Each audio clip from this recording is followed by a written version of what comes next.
Halo guys, balik lagi di channel Bang Oni, channel bahas alur komik. Dalam kesempatan kali ini saya akan membawakan cerita manhwa Tayatan Kembali Jalur Iblis part 6. Sebelum ke ceritanya, dimana dukungan kalian sangat penting bagi saya untuk membangun channel ini. Tak usah berlama-lama lagi, langsung saja ke videonya. Cerita berlanjut. Setelah latih daging selesai, Miwon dan Bang Ruskang tertawa bahagia karena bisa menghancurkan keangkuhan para penjaga pelindung yang sempat meremehkan kediaman barat. Menurut pengurus Kang, master yang mengajar Jokwang jauh lebih hebat dari perkiraannya. Kemungkinan orang tersebut berasal dari klan Seok. Akan tetapi, Miwon meminta mengabaikan saja. Lebih baik mencari berita terkait Jumun. Dari informasi yang pengurus Kang kumpulkan, dia berlatih seni bela diri setiap hari. Dan selebihnya tidak tahu. Cuman itu yang bisa penguruskan dapatkan. Dalam benak Miwon, kemungkinan besar Jumun sedang mendalami seni converge Cloud Heart, atau dia fokus melebarkan kebenaran kalau dibindakan tugaskan. Ya, keduanya bukan masalah, selama dia bertambah kuat. Malam hari pun tiba. Nampak Jokwang masih murung, meski sudah menang. Di dalam dirinya ada perasaan yang mengganjal. Oleh sebab itu, dia bertanya pada sang master, "Bagaimana kau tahu kalau Quan Hum akan menggunakan Autumn Spirit Setting Moon dalam 3 gerakan terakhir?" Awalnya aku tidak begitu yakin, tapi aku jadi penasaran setelah mengalami langsung. Sang master menjawab pertanyaannya, "Aku sudah memperhatikan kalian sejak hari pertama, pada saat kalian latih tanding seharian penuh. Karena itu aku bisa menebak kepribadian Quan Hum yang tidak sabaran dan kasar. Aku cuma beranggapan kalau dia akan berusaha mengakhiri duel secepat mungkin." Jokwang tertegun mendengar penjelasannya. Dalam benaknya berkata, "Jadi Tuan Muda Ketujuh menyuruh kami saling berhadapan di hari pertama, supaya Master bisa memahami kekuatan dan kelemahan kami. Itu berarti dia sudah merencanakan pemanggilan kami berlima." Pemikiran seorang master benar-benar sulit dimengerti. Meski sudah mendapat jawaban, ekspresi wajah Jokwang terlihat tidak senang. Dia masih tidak puas dengan jawaban yang diberikan oleh master. Jadi untuk kali ini tidak ada latihan. Sang master menyuruh Jokwang agar bermeditasi supaya menemukan jawaban sendiri. Singkatnya, Miwon bersama Gi-eun sedang menikmati udara segar. Angin berhembus menggoyangkan rerumputan, dibarengi dinginnya angin di malam hari.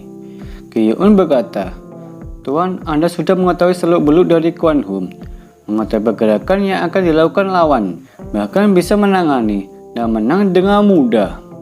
Lalu ditanggapi Miwon, "Itu masih jauh. Kau pikirkan lebih jauh lagi." Gi-eun menganggukkan kepalanya sebagai pertanda mengerti. Namun yang membuatnya benar-benar penasaran adalah Tuan Muda Ketujuh. Waktu itu Gi-eun diberikan sebuah barang yang sudah dibungkus kain. Akan tetapi tanggapan Gi-eun di luar nalar. Soalnya dia bersujud di kaki Miwon hingga meminta maaf. Dia tidak bisa memakan benda itu. Menurutnya benda tersebut sebagai pengekangan diri. Namun Miwon tak habis pikir dengan tingkah Gi-eun. Tentunya Gi-eun salah paham. Ini pil 7 star. Dijelaskan oleh Miwon, jika memakan 1 pil 7 star setiap tahunnya akan mendapatkan energi setara 30 tahun.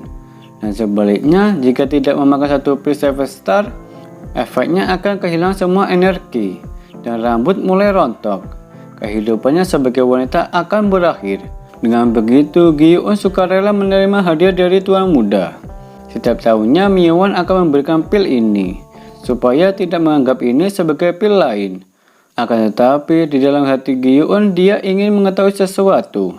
Meskipun Tuan Muda Miwon terlahir dari keluarga bangsawan, pikirannya sudah seluas lautan malam ketika tubuhnya masih anak berusia 12 tahun. Keesokan harinya, Miwon beserta Gi-eun berniat mengunjungi Jokwang.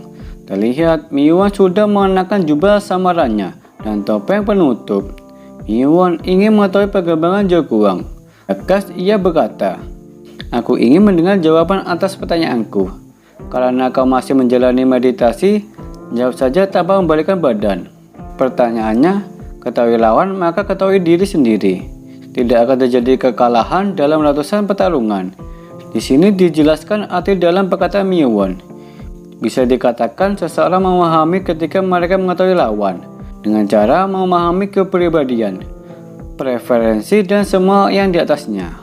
Dan memahami lawan adalah dasar kemenangan. Hal itu dapat memicu cahaya keemasan muncul di depannya dan cahaya biru keputihan keluar di belakangnya. Petanda jagoan mendapatkan pencerahan. Dia sudah mengetahui proses mekanisme pemahaman. Asalkan jagoan memahami dirinya sendiri dan lawan sebelum bertanding maupun pertarungan dimulai. Seiring berjalannya pertarungan, kemampuan dan kelemahan dapat diketahui.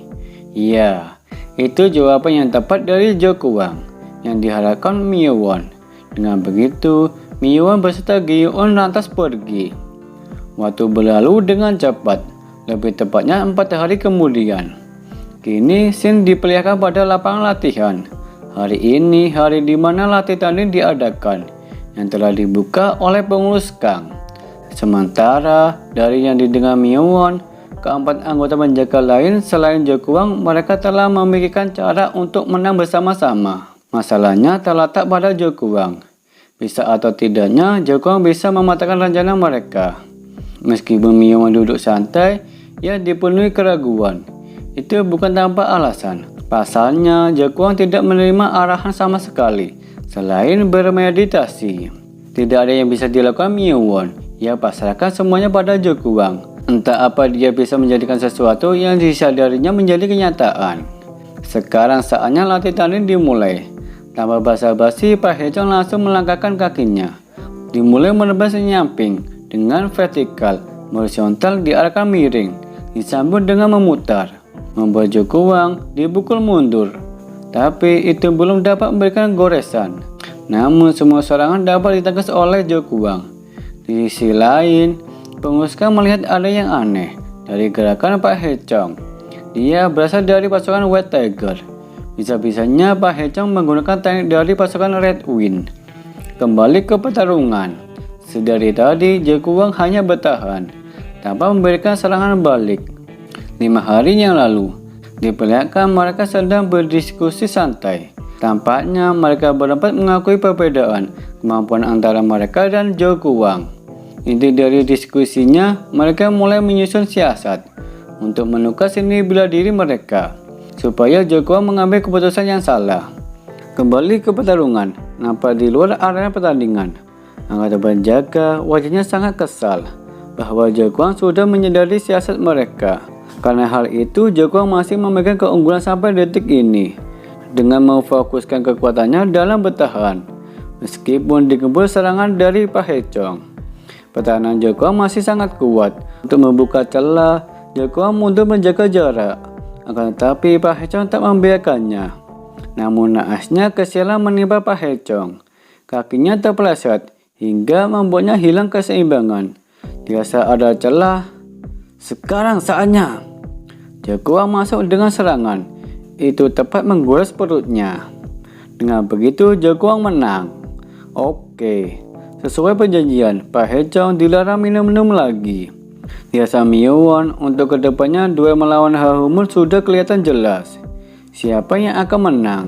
Walaupun Ha-Hu-mun pengguna tombak, dia memiliki keuntungan dalam hal jangkauan serangan. Singkat cerita, 5 hari kemudian, kini sudah terdapat jagoan dengan Ha-Hu-mun. Telah selesai melakukan latih tanding yang dimenangkan oleh jagoan. Di situ Ha-Hu-mun tak bisa berkutik karena ditodongkan pedang. Terlebih lagi senjata milik Ha-Hu-mun tergeletak di lantai. Menurut penilaian Jo Yung-se, hal terpenting dalam pertarungan tombak melawan pedang itu jarak. Ha-Hu-mun memiliki peluang untuk menang, asalkan jagoan tidak bisa memperkecil jarak. Adakan kembali ke pertarungan. Sebelum kekalahan Ha-Hu-mun, Ha-Hu-mun terlalu berpikir akan kalah jika jagoan memperkecil jarak. Jadi dia mengayunkan tombaknya tanpa henti. Jagoan menyadari kondisi mental Ha-Hu-mun tidak stabil dari tindakannya. Dengan sengaja, jagoan mengubah duel ini menjadi adu stamina dan mempertahankan jarak mereka untuk membuat Ha-Hu-mun kelelahan. Karena dia tertekan rasa takut, Akan kekalahan dari awal mentalnya menjadi sesuatu yang bisa dimanfaatkan. Itu kesalahan terbesar yang dilakukan Harumun. Singkatnya malam hari pun tiba. Sin di belakang Miyuan sedang bermeditasi. Seiring berjalannya waktu, inner core Miyuan sudah berkembang menjadi lebih besar sekarang.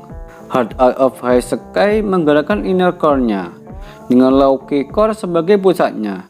Dan itu memiliki keuntungan dalam mencapai tingkatan awal dengan cepat. Namun keuntungan selalu datang bersama kelemahan. Ketika seseorang fokus berlatih dengan Low Key Core, tingkat kesulitan untuk membuka Middle Key Core semakin besar.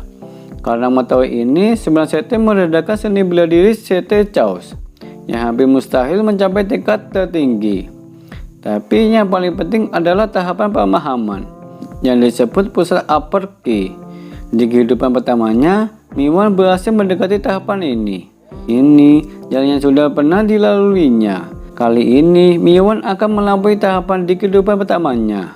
Keesokan paginya, dibagi-bagi begini, Poluskang sudah menghadap Miyuan. Tentu dia melaporkan akan terjadi perang besar melawan Kunlun sebentar lagi. Dari yang didengar oleh Poluskang, katanya Tuan Muda Miyungga akan memimpin pasukan penyerangan. Langsung saja Miyuan tertegun. Tentu ia teringat dengan masa lalunya yang pernah dihabisi Miyungga. Sepertinya pasukan SWAT Spirit Miyungga akan menjadi pasukan terdepan, sedangkan pasukan White Tiger akan berjaga di belakang. Lalu Poluskang akan menyerangkan agar menyemangati di atas tembok istana ketika Tuan Muda Miyungga berangkat. Hah, aku menyemangati Miyungga? Dia musuh abadiku, gumam Miyuan yang keberatan. Poluskang, aku tidak akan melakukan saranmu untuk kali ini. Lebih baik kita fokus membuka kekuatan dan menunggu kesempatan datang. Ada satu lagi yang harus kau lakukan. Bagilah ke pasukan White Tiger untuk memberi manor Naksan. Adakan berpindah lagi ke ruang latihan bawah tanah. Dan kini sudah terlihat Jokuang sedang berlatih sendiri. Tampaknya Gyun menguasai pegabahan Jokuang. Setelah selesai menguasai Jokuang, dia melaporkan ke Tuan Muda Miyuan. Dengan begitu, Miyuan menanyakan perkembangan Jokuang. Gyun menjawab, dia fokus dalam latihannya sendiri. Miyuan menyambut dengan baik kabar bahagia itu. Namun, ada perasaan gundah gulana dalam hati Gyun. Maka dari itu, Gyun mencurahkannya. Dia seketika melakukan sujud di depan Miyuan. Ia ingin mendapatkan pencerahan seperti Jokuang. Jadi, dia meminta diberikan juga pengajaran. Tidak peduli sekecil apapun itu. Latar belakang Gyun dari keluarga petani biasa. Ia beruntung diperhatikan oleh pamannya yang petarung murim dan bisa mempelajari seni bela diri dari kecil. Seiring pertumbuhannya, Gyun harus terdiam karena tidak ada pengajaran yang lain. Karena hal itu, Mio menanyakan alasannya. Kenapa tiba-tiba minta diajari? Gyun berniat untuk berkembang dalam mempelajari semua itu dan juga ingin bertambah kuat seperti Jokuang. Kalau begitu, Miyuan menyuruh mengangkat kepalanya dan berlutut dengan satu kaki. Metode seperti ini untuk menerima seorang murid divin. Di kultur divin, seseorang harus berlutut ketika meminta diajari. Sang master meletakkan tangannya di kepala orang yang meminta pengajaran. Mereka akan diangkat menjadi murid. Jadi, kalau tidak melakukan hal tersebut, tidak diterima sebagai murid. Cara tersebut diterapkan oleh Miyuan yang mengangkat Gyun sebagai muridnya. Sementara Gyun berjanji akan melayani sampai akhir hayatnya. Oke, waktu berlalu dengan cepat. Beberapa hari kemudian, di kediaman barat, Poluskang melapor tentang manor Naksan menerima penolakan. Meski memberikan penawaran yang adil, tidak menemukan titik terang. Waktu itu Poluskang bertemu dengan komandan pasukan White Tiger bernama Jo Jageon. Di situ Poluskang ingin membeli manor Naksan dengan 1000 liang perak. Harga segitu seharusnya cukup karena manor ini kecil. Tak lupa Poluskang membawa nama Tuan Muda ke-7, sangat menginginkan manor ini. Tapi yang terjadi sebuah penolakan. Kalau dia begitu menginginkannya, kenapa dia tidak datang sendiri? Aku tidak akan menjualnya. Poluskang kembali saja, ucap Jo Jageon dengan nada tinggi. Mendengar penjelasan dari penulis Kang, Mion bertindak. Ia menyuruh memanggil semua penjaga sekarang. Beberapa saat kemudian, para penjaga sudah berkumpul di depan kediaman Barat. Dirasa sudah berkumpul semua, Mion berujar, "Aku akan memberikan tugas pertama pada kalian. Cepat bersiaplah karena kita akan segera ke pasukan White Tiger." Sontak Pak Hechan terkejut karena dia akan menginjakkan kakinya kembali. Kalau tidak bisa dengan cara tawar-menawar, aku harus memancing emosinya. Iya, Miwon akan menemui panggilannya, meski tidak sendirian. Berangkatlah mereka yang dipimpin Miwon.